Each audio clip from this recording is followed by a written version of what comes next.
Hello, Princess on a Pillow here. I am here to do a review slash recap with my opinion on 90 Day Fiance The Other Way. Season 7, episode 18 is titled Adios, which means goodbye. Um, let's start with the most boring couples. Alright, Jenny and Sumit. After the blow up with Sumit and his mother, Jenny, Smit's brother, and the brother's wife, they're having a discussion about what happened. They're saying, you know what, let's just get along with that lady because it's all about the family and the family cafe, and we just have to, grin and bear it and get along with her. I heard something else in those statements, but I shouldn't say it. But I'm going to say it. Maybe they're saying, let's wait. She's an older lady. The older she gets, she's going to just want to sit around in front of TV and watch TV and not want to do anything and say anything. So let's just bear with her until she gets to that stage. Anyway, that's what they want to do. But Jenny's like, what? Oh, hell to the no. Jenny's like, I don't want to live in that house. I don't want to work at the cafe. I don't want to have a boss. Jenny might as well say, I don't even want to have a job. Because she's old and she's retired, so I don't blame her. She said, one way or another, she gonna get them out of that house, her and Smith out of that damn house. And that was it. That was their segment. Let's go on to the next boring couple, Dylan and Patia. Right? Well, wasn't a surprise, right? So Dylan took Patia to this place called Cataracts Gorge. It was good look. It was pretty. It was a nice place. In her confessional, Patia is bitching. She says she's been there a month in Australia. She's been in Australia a month, and nothing has changed. She said Dylan's still talking to his mother every second of the day. She said he hasn't paid her debts. She said she don't know what the hell is going on, but nothing has changed. She's been here a month, and she's pissed. But then, excuse me, he took her to the Cataract Gorge, a nice place that one of his favorite places. He said when he was a child, he used to go there as a child. So they're there, and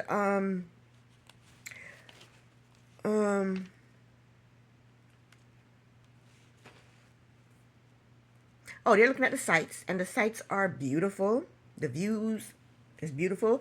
Patia is feeding the animals, and she's happy. She's having a good day. She's enjoying herself. And then Dylan got down on one knee, gave her a ring, and proposed to her. Patia is overjoyed, happy, overjoyed, excited. She's tearing up. She's so happy. She said, I've waited for this for so long, la la la la blah blah blah. And she's just so happy. But Dylan took that ring back from her before. He may take it back from her again. We don't know. I think Dylan is a snake in the grass. I think he gave her that ring because she's threatened to go home and start stripping again in order to pay her debts. And I think she was bluffing, but he didn't really, he doesn't want to look at it as a bluff. He's thinking, hell, maybe she will leave me and go back to the States and start stripping again. He don't want that, so he decided to put a ring on her finger to appease her. He don't plan on marrying her. He's just putting the ring on her finger to appease her because he don't want to hear her talk about going back to the States no more and stripping to get out of debt. And he doesn't want to pay her debt. Those two are just too much for me. But yeah, Dylan is a snake in the grass. And whenever he gets pissed at her again, he's going to take that ring right on back. Because he's not marrying that chick. He's not going to marry her. Next boring couple, Madeline and Luke. Luke's father is having a sit down with Madeline. Madeline is telling Luke's father, because Luke's friends threw him a bachelor party and had a stripper there, that's, as far as she's concerned, that's cheating, and she don't trust him anymore.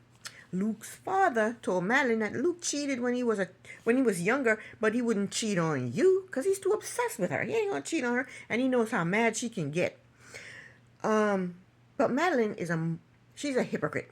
Madeline is a hypocrite. When they were on the show, that one season, Madeline had a guy stay over, and her and the guy slept in the bed together. This is the apartment that Luke bought for her. In the bed Luke bought for her. As far as I'm concerned, whether they did something or not, she claimed they didn't do anything. She said she was just in a t-shirt. She was in a t-shirt. She wasn't naked, and I don't know what he had on. but he slept over in the bed that she slept in, and she claimed nothing happened. That's still cheating. As far as I'm concerned, that's cheating. My man better not be in no bed with no other woman. Whether they're fully clothed, he on one side of the bed, she on one side of the bed. No, as far as I'm concerned, that's cheating. Somebody can sleep on the floor, somebody can sleep on the tub, in the tub, somebody can sleep on the sofa, somebody can get a hotel room, somebody can go to another friend's house. You are not staying in my man should not have another woman in his bed while he's with me. Absolutely not. So as far as I'm concerned, that's cheating. And what's her face? What's her name? Madeline is a hypocrite. That's how I feel about that. And that's how I feel about that. I think Madeline is a bigger cheater than Luke will ever be. Madeline told Luke's father that if it will take her some time to trust Luke again. The father's like, well, you're getting ready to marry him tomorrow and you don't trust him? He said, you can't have that. You can't be marrying him and you don't trust him. You guys got to be like this. You guys got to be one. You guys got to be on the same page. You can't just not be trusting him and marrying him. What the hell? You know, the father said, no, you can't be doing that. Then Luke's father wanted to talk about the property. He said, you and Luke, y'all are not married yet. The property that Luke has bought is his, not yours. It's his. So your name shouldn't be on that property at all. Madeline told him, well, I want security for me and my babies, my future babies. The father told her, you're dumb for saying that because Luke gave up everything for you. He gave up his nice job in the States, all his families and friends, and decided to come here to be with you and you alone. So you saying that you don't trust him and you want security for you and your future babies is bullshit because he gave up everything to be with you and he's obsessed with you and he's not going to cheat on you. He's not going to lie to you. He's just going to protect you and take care of you. So, what Madeline said to that? Madeline said, I don't agree with the father.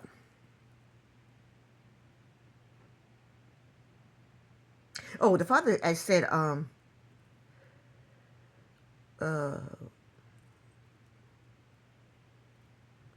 father said to Madeline, if Luke loses you, he loses everything. I don't agree with that. If Luke loses Madeline, he'll take his butt back to the States and start his business back up like he did before he met Madeline. Before he met Madeline, his business was striving. He met Madeline and then he started buying her everything. He bought her everything under the sun and his finances went down the drain. Down the drain. Because he was financing her life and not even thinking about anything about his businesses. And he just let his business fall to the wayside while he concentrated on Madeline. And that's how he went broke. That's how he lost his businesses. That's how he lost his business, because of her. As far as I'm concerned, he lost his business because of her, because before her, he was thriving. Okay? If he lost her, he'd be stress-free, take his butt back to the States and just get his job back and start his business back up and he'd be good as new. And then Luke's father told her that no man alive would sacrifice what Luke has sacrificed for her. Madeline doesn't agree with that. Madeline said she has given a lot to Luke. Like what? Sex? All Madeline has given Luke is sex. That's it. What is she talking about? I don't know. Anyway, next boring couple, Manu and Anthony. Well, we're getting out to the nitty-gritty, so these aren't the boring couples anymore. Right? Manu and Anthony. Manu and Anthony are packing. They bought a house in the country 2 hours away from her parents' house. She's happy about that. And guess what? I'd never ever thought this would happen, but Anthony found a job. He doesn't have to speak French, and he's working with kids at a camp. Wow. Good news. Thank the Lord Jesus Christ. Yes. Thank you, Lord. He found a job. I never thought he wanted a job. I never thought he was looking for a job. I never thought he wanted to work. I thought all he wanted to do was sit on his butt all day long and chase after Ben. But he got a job, and I'm happy about that. Manu is stressed over money because they put all their money into this house that they bought. And now she's worried that they have no money to furnish the house. She said her mother is giving them that little tiny bed that they've been sleeping on. The mother is giving them that. That's something.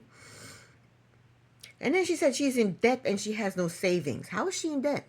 When she was in When she was in the States, she wasn't in debt, was she? Was she in debt? I didn't know she was in debt. But she said she's in debt and they have no savings. And then we found out her real fear. Her real fear is Anthony will take the car, go to his job, and she'll be stuck in the house. But that was the plan. That was the plan from the get-go for them to switch roles. Him to go out and get a job, and she to stay home with the baby. Now she's worried that she's gonna be home with the baby all by herself and have nobody to talk to and just be bored. Yeah. So Anthony pointed out to her that was the plan. You stay home with the baby, and I go to work. So she said, "Okay, I'll give it a try. I have anxiety about it, but I'll give it a try." So they pack up all their stuff and they're driving to the country. And on the drive to the new house, Manu says they will be living in a small village and she won't know anyone. She's still bitching. She always have something to bitch about. She said there will be no food deliveries and there's no taxis in that area. And she says she's having anxiety because of that. What she need to do is, after Ben has been working for a little while, lease a little car, get a little, strap Ben in the back or strap Ben in. Well, she can't strap him in the front. I was thinking she could do a little Uber. Since there's no taxi in that area, she can Uber. She can start her own Uber business. Do something, right? Or start her own food delivery business. Since there's no food deliveries in that area, start your own food delivery. There's a need for it, right? Do something. You're smart. She'll think of something. That heifer will think of something to do. She's not going to sit at home by herself not doing anything. But even though that heifer says she has anxiety, it doesn't stop her from lusting after Ben. She's thinking about him with no shirt on and being all sweaty and lusting after him when he's moving stuff around, moving furniture and stuff around. She's something else. Anyway, they get to the house, and the house is nice. It's on a huge piece of property, and for once, all three of them are happy.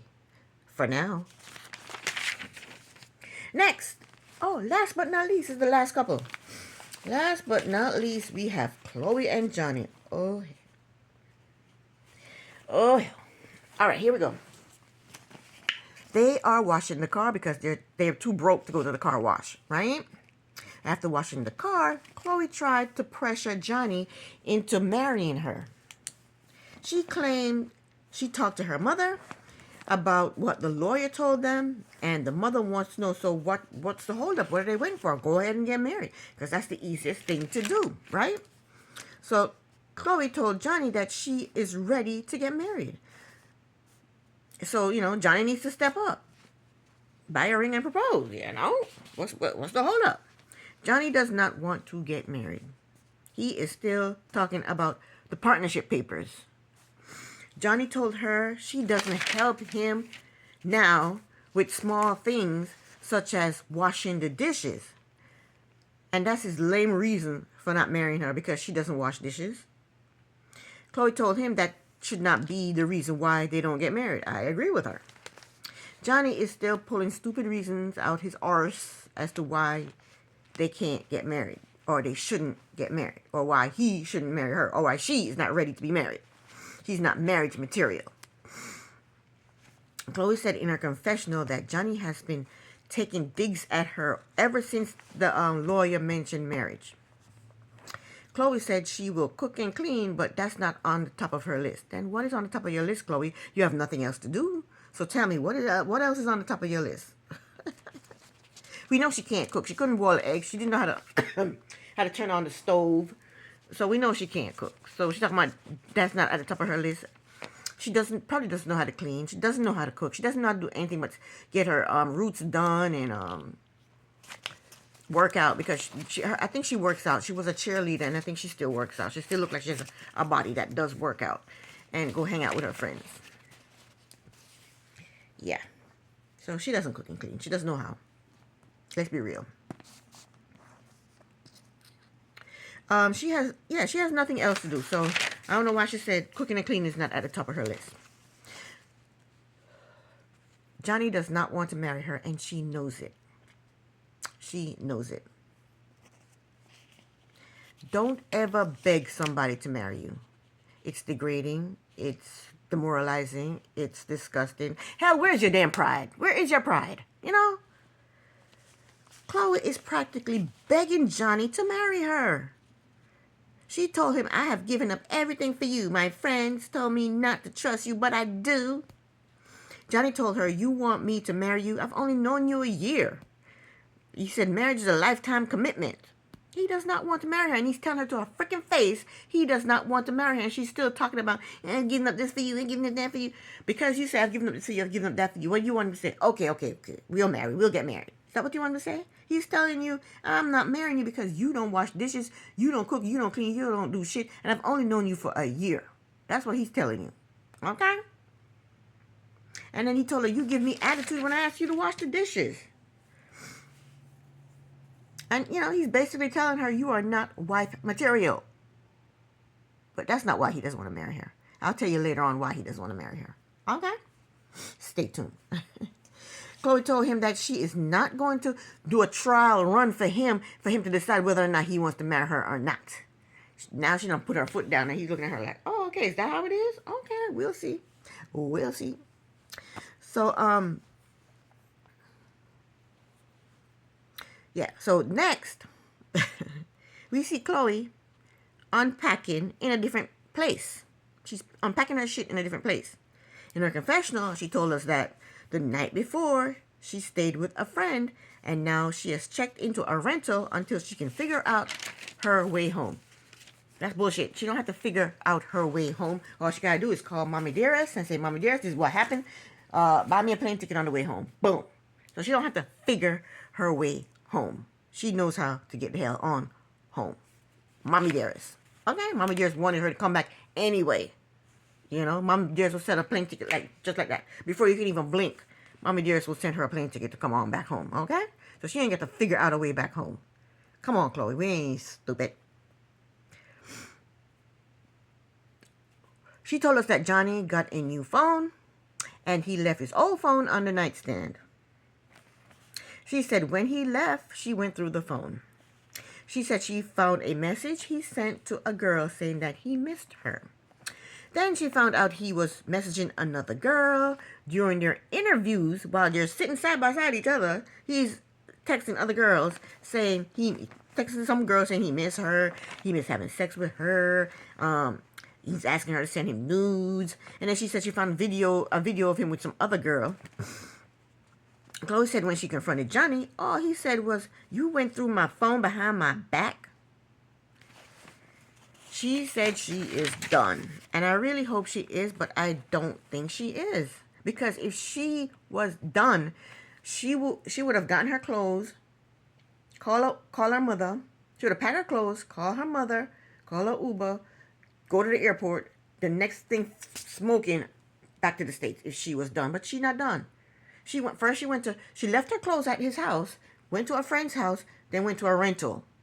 She ain't done. If I'm done, I'm out. I'm out. So a couple of her friends came over with a bottle, and Chloe told her friends that Johnny has not reached out to her to find out if she is okay or if she has a place to stay or if she needs something. That's how we know she's not out. She's not done. Why do you want him? She goes to her friend's house, then she goes through this rental, and she's sitting around waiting for him to contact her. To say, Chloe, are you okay? Do you need anything? Can I come by and rub your back? If I'm done, I'm out. I'm out of there. I'm out of the country. She claimed, I don't like the boat. I don't like the country. I don't like nothing about this place anymore. This used to be my favorite place. I'm done. You're not done. Because if you were done, you'd be gone. As much as you said you hate the boat, you hate the place, you hate everything about Johnny and everything surrounding him, you would be gone if you were done. You are not done, girlfriend. You are not done. You still left your clothes at his damn house. Chloe, I'm pretty sure Chloe called her mom and told her mom what happened, and her mom said you know what? She may not have called her mother. She may not have called her mother yet, because if she had called her mother would have said, "Get your ass home right here, right now." So she probably didn't even call her mother. I'm thinking that she called her mother, and her mother financed that room that she's staying in or that rental that she's staying in. But maybe I'm pretty sure her mother didn't cut her off totally. I think her and her mother cooked up a plan to say, let him think I cut you off and see what he does. And this is what he does.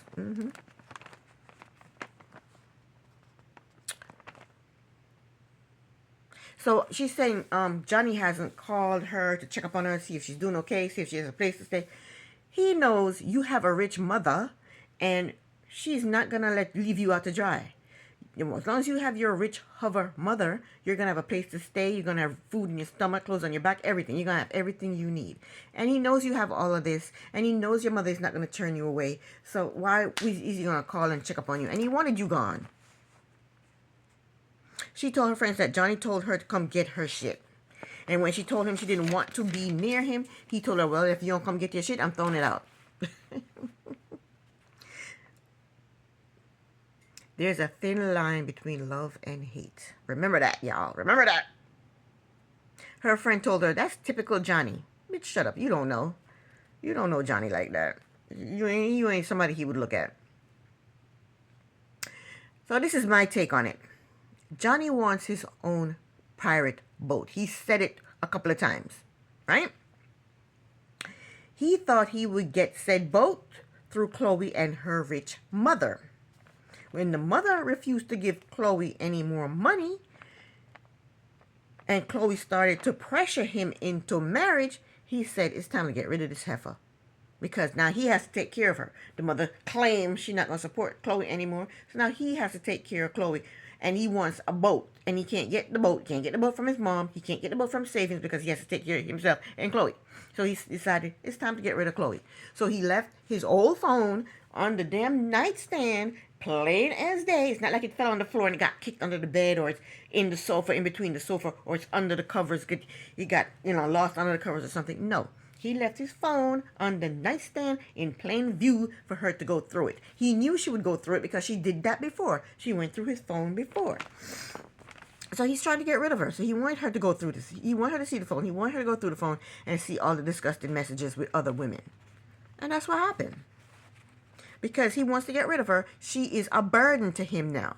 He can't get his boat through her mother because the mother cut them off. Cut them off. So he can't get the boat through the mother. He has to take care of her because she ain't got no job. And now she's pressuring him to marry him. He said she got to go. And that's what he did. He got rid of her. We saw the previews, how he packed her shit up. He packed her bags quick and moved it out. Just rolled it out. Packed her shit up and rolled it out. He's getting rid of her. He's trying to get rid of her. He don't want to marry that girl. He wants his boat. He wants his pirate boat. So he got to find another rich American, or, I don't know, another rich whoever to finance his pirate boat. And that was the end of the episode, and this is the end of my review. Princess on a Pillow here. Thank you so very much for watching. Bye.